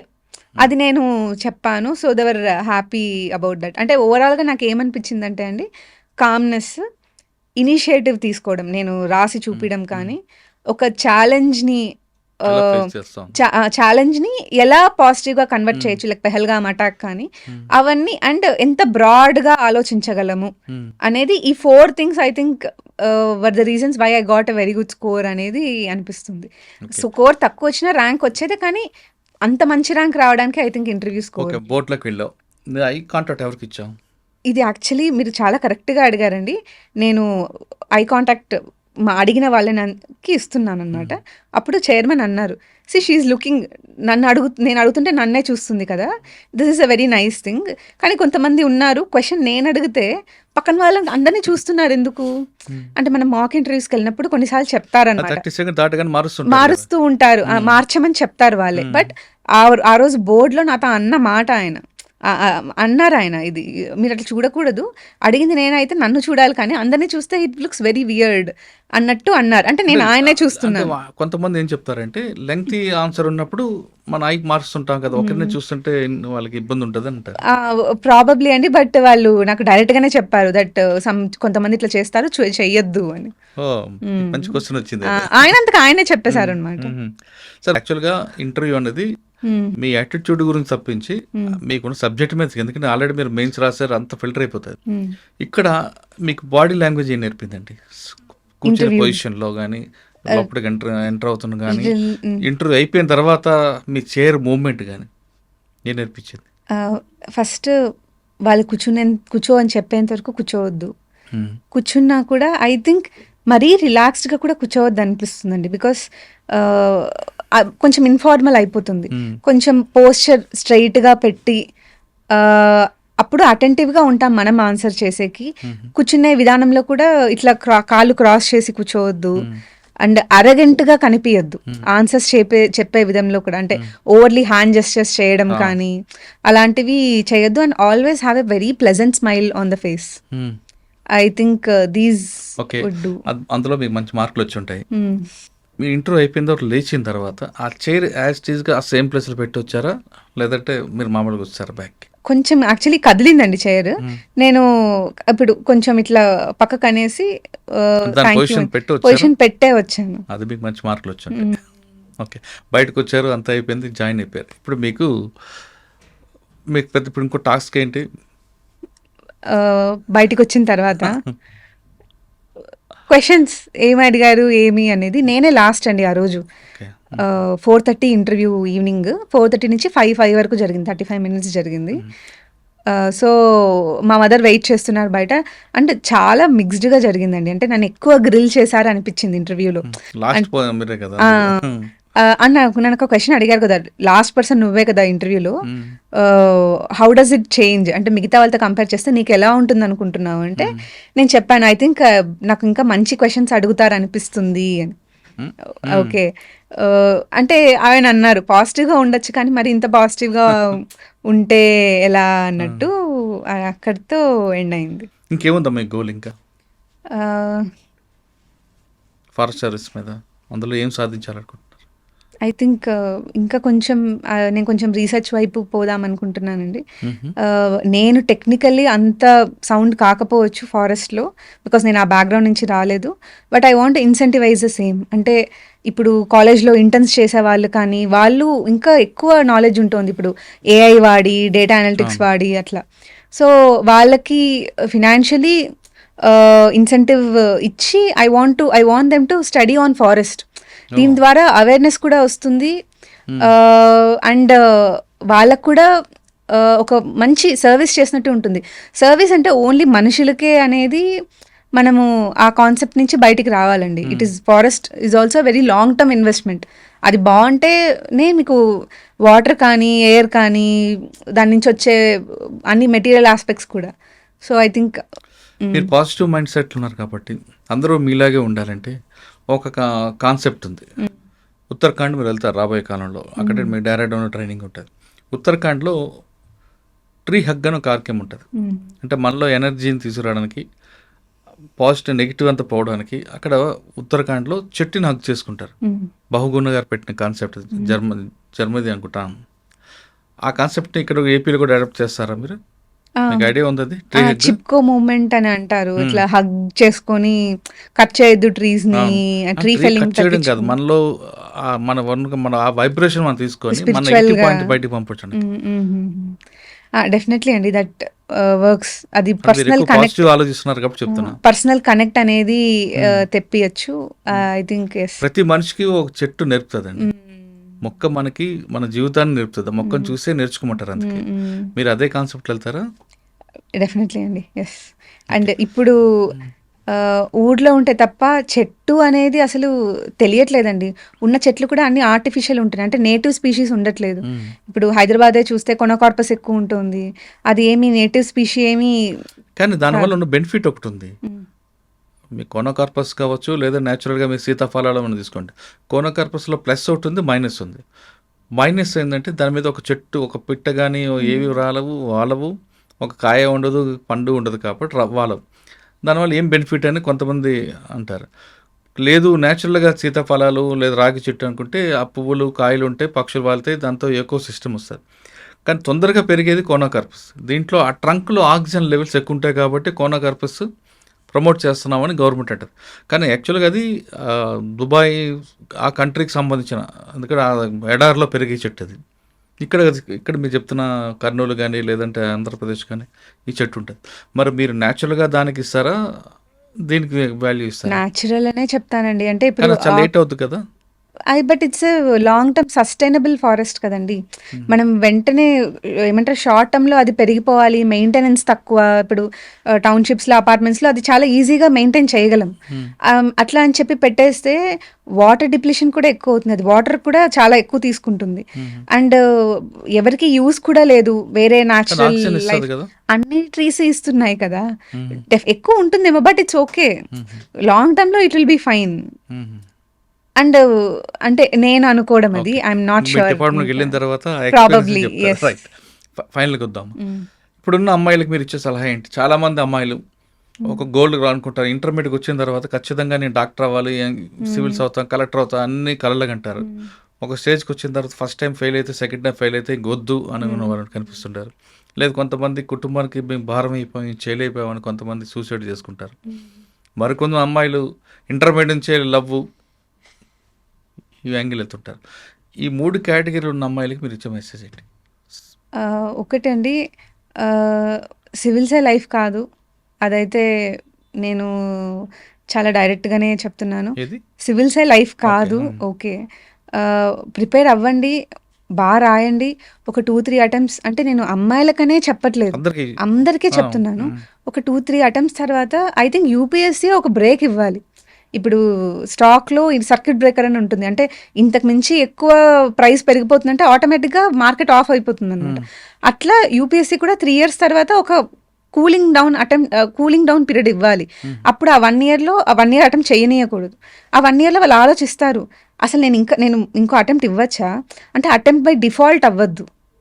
అంటే అటెంప్ట్స్ ఇస్తున్నాను కాబట్టి ఫ్లోలో ఇచ్చుకుంటూ వెళ్ళిపోవడం అనేది జరగద్దు. ఆగి ఈ ఎగ్జామ్కి నేను కరెక్ట్ అయినా, నాకు ఈ ఎగ్జామ్ కరెక్ట్ అయినా, మేబీ నా స్కిల్స్ వేరే చోట ఎక్కువ యూజ్ అవుతాయేమో, నేను వేరే బ్యాకప్ ఫస్ట్ పెట్టుకొని తర్వాత కంటిన్యూ అవ్వాలేమో అనేది మైండ్లో పెట్టుకోవాలండి. ఇప్పుడు నేనే ఉన్నాను, నాకు ఆర్టీఓ వచ్చింది 2022లో, అందుకు ప్రెషర్ తగ్గింది, అందుకు ఆ కాన్ఫిడెన్స్తో నేను మళ్ళీ ఫారెస్ట్ రాయడం అనేది జరిగింది.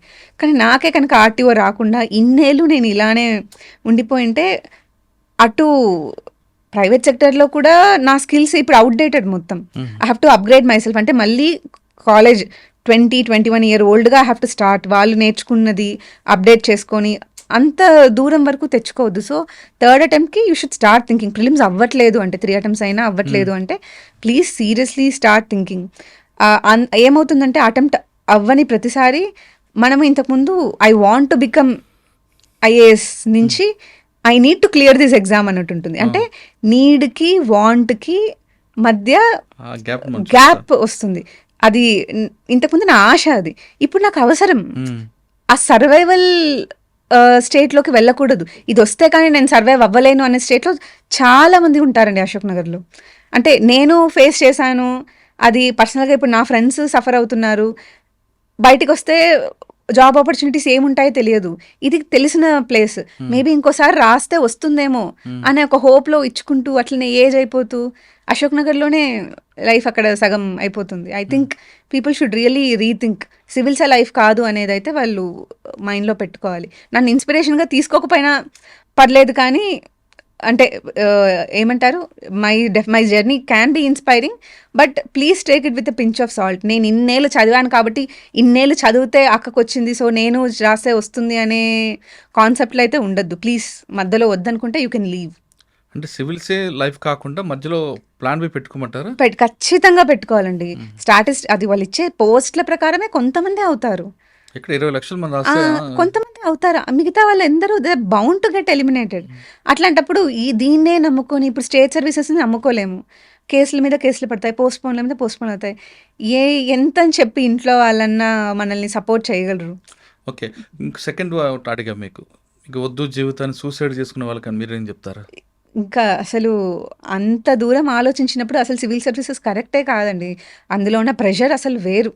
ఇప్పుడు జనాలు కానీ, ప్రొటెస్ట్‌లు కానీ అవన్నీ హ్యాండిల్ చేయగలంటే మెంటల్లీ చాలా స్ట్రాంగ్ ఉండాలి.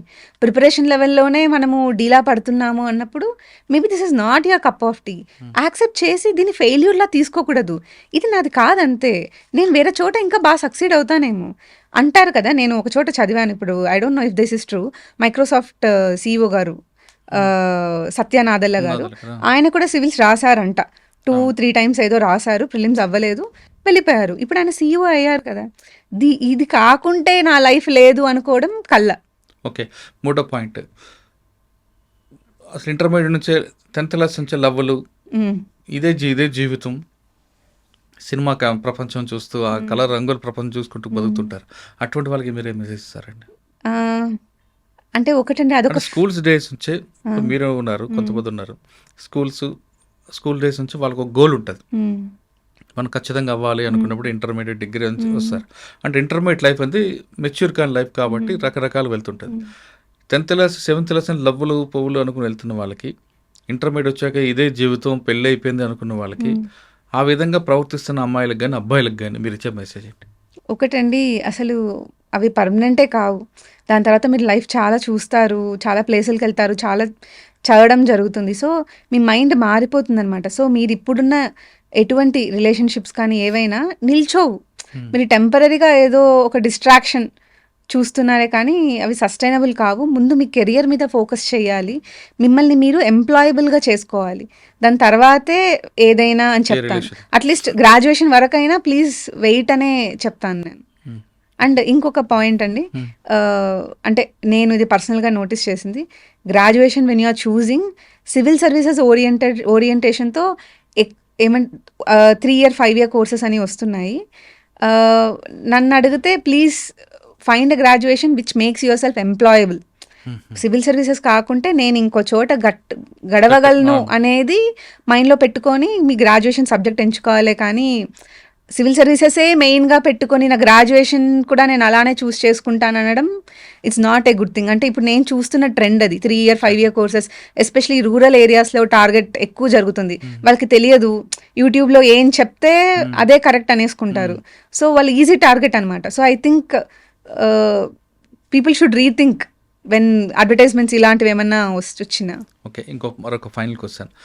కడప నుంచి అనంతపురం నుంచి కడప మీద నుంచి హైదరాబాద్ వచ్చి పాస్ అయ్యామా?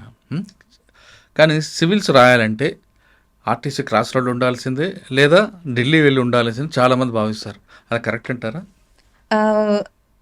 ఇప్పుడు ఎక్కడైనా చదవచ్చండి.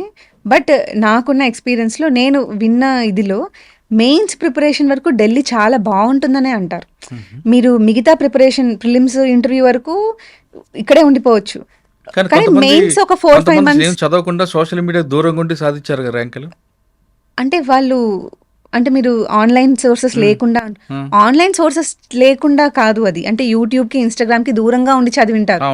బట్ వెబ్సైట్స్లో వచ్చే కరెంట్ అఫైర్స్ క్రాస్ రోడ్స్ కానీ లేదా ఢిల్లీ కూడా వెళ్ళేదే వాళ్ళు. అంటే మనము ఒక్కరికేదో అట్లా జరిగిందని చెప్పి జనరలైజ్ చేయలేం కదా. చాలా వరకు అక్కడ కాంపిటీషన్ ఎక్కువ అండి, అవేర్నెస్ కూడా ఎక్కువ ఉంటుంది. మన దగ్గర కాంపిటీషన్ తక్కువ. అందుకు ఒక 4-5 months అన్నా అక్కడ ఉంటే బెటర్ ఏమో. అంటే I wish I did that. నేను చెయ్యలేదు అది. So I wish I did that. అంతే. ఇందులో గ్రూప్ డిస్కషన్ మంచిదంటారా లేదా ఇండిపెండెంట్గా చదవడం బెటర్ అంటారా? అది కూడా అటెంప్ట్ మీద డిపెండ్ అయి ఉంటుంది. ఇనీషియలీ ఐ థింక్ ఇండిపెండెంట్గా మీరు చదవగలరు, కానీ అటెంప్ట్ పెరిగే కొద్దీ ఐసోలేషన్లో ఉండొద్దనే చెప్తాను. ఒకలాంటి లోన్లీనెస్ వస్తుంది. పక్కన నువ్వు ఏం మిస్టేక్ చేస్తున్నావు అనేది తెలియదు అనమాట. పక్కన వాళ్ళతో డిస్కస్ చేస్తేనే ఓకే ఫైన్ వీళ్ళు ఈ లెవెల్లో ఆలోచిస్తున్నట్టు మనం ఏ లెవెల్లో ఆలోచించాలి, ఆ కాంపిటీషన్ అనేది వస్తుంది. సో ఐ థింక్ అటెంప్ట్స్ పెరిగే కొద్దీ ఐసోలేషన్లో ఉండొద్దు. కాదమ్మా, నువ్వు ఇన్ని సంవత్సరాలు చదువుతున్నావు కదా, మరి నీకు ఎంటర్టైన్మెంట్ ఏముంది అసలు? నాకు యాక్చువల్లీ చదవడం కానీ మైండ్కి ఫ్రెష్ అవ్వాలి కదా. టు బి ఫ్రాంక్ అండి, నేను అడిక్ట్ అండి, మూవీ అడిక్ట్ నేను. ఆహా, టిపికల్ తెలుగు అనమాట. మా ఇంట్లో కూడా మా మదర్ ఒకసారి స్కూల్ బంక్ కొట్టించి మరి అమ్మో బొమ్మ ఫస్ట్ డే రిలీజ్ మాట్నికి తీసుకెళ్లారు. ఈ సో సినిమా అమ్మో బొమ్మ. ఆహా. సో కల్చర్ ఉంది మా ఇంట్లో మూవీ అనేది. ఇప్పటికీ మా ఫాదర్ రోజు ఒక మూవీ చూడండి పడుకోరు ఓటీటీలో. సో ఓటీటీ మా బడ్జెట్కి ఎక్కింది ఇప్పుడు బేసికలీ. అన్ని ఓటీటీస్ ఉన్నాయి. సో మూవీ ఉందండి. టు ద పాయింట్ నాకు ఎంత ప్రాబ్లం అయిందంటే, ఇప్పుడు ఏదైనా మూవీస్ అని కాదు, సిరీస్ ఏదైనా చూస్తుంటాను, చదవకుండా చూస్తుంటాను, నా మీద నాకే కోపం వచ్చేస్తుంది అనమాట. అయితే ఇయర్ ఫోన్స్ తీసి పక్కకి విసిరేస్తాను అనమాట. కానీ ఐ కెన్ గో మళ్ళీ ఒక 1 అవర్కి మళ్ళీ తెచ్చుకొని చూస్తాను. ఇట్లా కాంచి ఒకసారి ఇయర్ ఫోన్స్ కట్ చేశాను. ఒక 1 డే ఏదో వర్కౌట్ అయింది. దాని తర్వాత నాకు ఐడియా వచ్చింది, సౌండ్ లేకుండా కూడా నేను చూడొచ్చు కదా సబ్ టైటిల్స్ పెట్టుకొని. So I started watching with sub titles అనమాట. ఇంకా ఇట్లా కాదని చెప్పి లాగౌట్ చేసేసాను. ఆ సిరీస్ కంప్లీట్ అవ్వలేదు. అప్పుడు ఏం చేశాను, సిరీస్ని షార్ట్గా చెప్తున్నారు ఇప్పుడు యూట్యూబ్లో కొత్తగా. ప్రతి మూవీని 5 minutesలో అట్లా చెప్పేస్తున్నారు. I started watching those. ఇది కూడా కాదని చెప్పి యూట్యూబ్ కూడా తీసేసినాక లాస్ట్కి వికీపీడియాలో ప్లాట్ చదివేయడం చేశాను. I had a fair share of this phase అనమాట. దాని తర్వాత కంట్రోల్ జరిగింది. ఒక పాయింట్లో చాలా ఎక్కువ ఉండేనండి. సినిమా చూడకుండా నిద్ర పడ్డది అస్సలు. సరే, ఐశ్వర్యకి ఇష్టమైన ఫుడ్ ఏంటి? ఫుడ్ అంటే నార్మల్ అండి, panipuri, biryani, Maggi, junk food. Kadapa Rayalaseema food ఉండదా? అంటే అవి ఎప్పుడు తినేవే కదా, మా ఇంట్లో చాలా రెగ్యులర్ గానే చేస్తారు. సో ఏం చేస్తారు? సంగటి ముద్ద, నాటుకోడి, అంటే వెజ్జే, ఎక్కువ వెజ్జేనండి. వంకాయ కూర, మిర్చి మసాలా, అవునండి, ఉగ్గాని బజ్జీ, బొరుగుల తిరువాత. సివిల్ సర్వీస్ అనేది ఒక ప్రాధాన్యత కాదు, ఖచ్చితంగా దానికి ప్లాన్ బి పెట్టుకొని చదవండి అంటారు ఐశ్వర్య. ఆమె కేస్ స్టడీ అందరికీ రోల్ మోడల్. ఆమె ఉద్యోగం చేస్తూనే చదివారు, కేవలం చదవడం కోసమే ఆమె సినిమాలు చూశారు. రకరకాల మోటివేట్లు తీసుకుంటే ఆమె ఒక రోల్ మోడల్ కనిపిస్తుంది. ఆమె స్టోరీ అనేది అందరికీ లైక్ చేస్తుంది. ప్రతి ఒక్కరు కూడా సివిల్స్ రాస్తాం, కలెక్టర్ అవ్వాలి, ఐపీఎస్ అవ్వాలనుకుంటారు, కానీ అది రీచ్ అవ్వడం కష్టం అనిపిస్తుంది. ఒక దశ వచ్చిన తర్వాత ఇక మన జీవితానికి రాదు, ఇక్కడితోనే మనం ఆగిపోతామని నిరుత్సాహపడకుండా ఇంకా చదవండి, ఒక ప్లాన్ బి పెట్టుకోండి. అంటే ఒక ఏజ్ వచ్చిన తర్వాత వెనక్కి తిరిగి చూసుకుంటే ఈ ఉద్యోగం మనకు ఉంది కాబట్టి మనం చదవచ్చు అనే ఒక భరోసా రావాలంటే ప్లాన్ బి పెట్టుకొని చదివితే ఖచ్చితంగా సాధిస్తామని చెప్తున్నారు. ఆమె ఆర్టీగా చేస్తూ చదివారు. ఆర్టీఏలో డిపార్ట్మెంట్ కూడా మనం చదువుతూ ఉంటే సపోర్ట్ చేసే అధికారులు కూడా ఉన్నారు కాబట్టి ఆవిడ ఖచ్చితంగా ఆమె అనుకున్న గోల్ సాధించారు. ఇప్పుడు ఇండియన్ ఫారెస్ట్ సర్వీస్లో ఏపీలో మంచి ఆఫీసర్ కాబోతున్నారు. ఆ విధంగా ప్రతి ఒక్కరు కూడా చదివితే మనం దేశం చాలా బాగుంటుంది. అంతేకాకుండా ఆవిడకున్న ఫారెస్ట్ మీద ఒపీనియన్ కూడా మంచి ఒపీనియన్ ఉంది కాబట్టి ఆమె గోల్ ఖచ్చితంగా రీచ్ అవ్వాలని కోరుకుందాం. ఇది ఐశ్వర్యతో ఎక్స్క్లూజివ్ ఇంటర్వ్యూ. వచ్చే వారం మరో గెస్ట్తో మళ్ళీ కలుద్దాం. అంతవరకు నమస్తే, థ్యాంక్ యూ అమ్మా, ఆల్ ది బెస్ట్. ఖచ్చితంగా మంచి ఫారెస్ట్ ఆఫీసర్ అవుతావు. థ్యాంక్ యూ అండి.